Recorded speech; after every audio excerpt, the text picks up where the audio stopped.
మొన్న ఆస్ట్రేలియా సిడ్నీలో జరిగినటువంటి ఉగ్రదాడిలో 16 మంది యూదులు చనిపోవడం, 40 మంది గాయపడడం జరిగింది కదా. ఇది ప్రపంచవ్యాప్తంగా కూడా చాలా పెద్ద సంచలనంగా మారింది ఈ ఉగ్రదాడి. అంటే ఉగ్రవాదులకి ఏ ప్రాంతమైనా సరే, వాళ్ళకి పలానా ప్రాంతం అని ఏం లేదు, ఏ ప్రాంతంలోనైనా చేస్తారు వాళ్ళు. ముఖ్యంగా యూదుల మీద 2000 దాడులు జరిగాయి విదేశాల్లో. దీన్ని గుర్తుపెట్టుకోవాలి. అయితే ఇప్పుడు ఆ ఉగ్రదాడి జరిపినటువంటి తండ్రి కొడుకులు ఇద్దరు కూడా, అందులో తండ్రి చనిపోయాడు కదా, ఆడు కొడుకు ఉన్నాడు నవీద్ అక్రమ్. అయితే ఇందులో తండ్రికి భారతదేశంతో లింకులు ఉన్నాయి, భారతదేశ పౌరసత్వం ఉంది అని అధికారులు అయితే గుర్తించారు. అంటే ఇంకా భారత పౌరసత్వంతోనే ఉన్నాడు. అప్పుడు ఎప్పుడో ఆస్ట్రేలియా వెళ్ళిపోయినా కూడా అక్కడ తనకు పుట్టినటువంటి పిల్లలకి ఆస్ట్రేలియా పౌరసత్వం వచ్చింది, కానీ వీడు ఇంకా భారత పౌరసత్వంతోటే ఉన్నాడు. ఆ పాస్పోర్ట్ ఆ పేరుతోటే ఉంది. అయితే ఇప్పుడు భారత బృందం ఈ విషయంలో సహాయం చేయడానికి వాడికి వెళ్తుంది సిడ్నీ.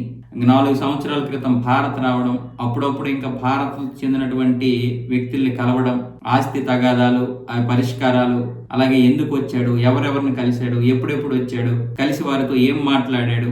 ఇక్కడ మెహదీపట్నంలో ఉన్నటువంటి టోలీ చౌక్ దగ్గర తనకు సంబంధించినటువంటి కుటుంబ సభ్యులు ఉన్నారని గుర్తించారు. వాళ్ళను కూడా ఇప్పుడు అదుపులోకి తీసుకుంటున్నారు, వాళ్ళతో కూడా మాట్లాడుతున్నారు అధికారులు. ఎందుకంటే ఆస్ట్రేలియాలో ఇప్పుడు భారత ఈ దర్యాప్తు బృందం వెళ్తే తొందరగా వీళ్ళ యొక్క విషయాలన్నీ బయటపడతాయి. ఇంకా భారత అధికారులకైతే ఇలాంటివి కొట్టిన పిండి. ఎందుకంటే ఎన్నో రోజులుగా ఈ ఉగ్రవాదుల గురించి పడుతున్నారు కాబట్టి, ఈ ఉగ్రవాదుల యొక్క విషయాలు వాళ్ళకి బాగా తెలుస్తాయి కాబట్టి ఆస్ట్రేలియా కూడా రిక్వెస్ట్ చేసి రమ్మని చెప్తుంది.